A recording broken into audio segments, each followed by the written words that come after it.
ঘটনা লিটন মিয়ার লগে হানিফ মিয়ার কি সমস্যা আমরা কইতে পারি না। কোন সময় আমরা অজানি না 5টা 5:30 বলবো আমরা দোকানে বই রয়েছি। এমনি যে লিটন মিয়া মাঠের থেকে দৌড়াইয়া দোকান দিকে আইতাছে দক্ষিণ দিকে দৌড়াইয়া দোকান দিকে যেতেছে। এরপরে পিছিয়ে পিছিয়ে 5-6 জন লাড়ি মেরে লয়ে ঘুরতেছে। হানিফ মিয়ার ভাই নিমুল বাদশা, হারুন বাদশা, কুদুস মিয়া, এবার সালা বাংলাদেশ বাড়ি ইমন মিয়া লাড়ি মেরে লয়ে গেছে। হ্যাঁ যান বাঁচানোর লাগে আমরা দোকানে ঢুকছে। দোকানের ভিতরে 20-30 জন মানুষ হেরা ফিরে রাখতে না। দোকানের ভিতরে ঢুকে আমরা দোকান ভাঙছে, এর মাথা বাড়াইছে, আমার ছোট ভাইয়ের মারছে। পরে আমি ফিরে গেছি, আমারও মারছে, ওই আমার গেঞ্জি ছিঁড়া লাইছে। মানে ঝগড়াটা আপনার সাথে ছিল না? কোনো কইতে পারি না, আমরা কোনো ঝগড়া নাই। ঝগড়া ছিল লিটন মিয়ার লগে কি নেই আমরা কইতে পারি না। আপনার দোকান ভাঙচুর করছে কি কারণে? যান বাঁচানোর লাগে দৌড়ানি খেয়ে আমরা দোকানে ঢুকছে।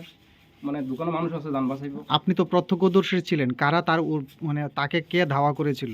এটা হানিফ মিয়ার ভাই, নিমল বাদশা, হিরণ বাদশা, ইমন মিয়া, হানিফ মিয়ার সারা বাড়ি 4-5 জন সংঘবদ্ধ আক্রমণ করেছে। আক্রমণ করছে। মানে সাহায্য যেভাবে ফিল্মের ভিতরে গুন্ডা যেভাবে গাড়ি হঠাৎ করে যায় এভাবে আইছে, আইয়া সিরা বিরা লাইছে, কি তা করছে কইতে পারলাম না।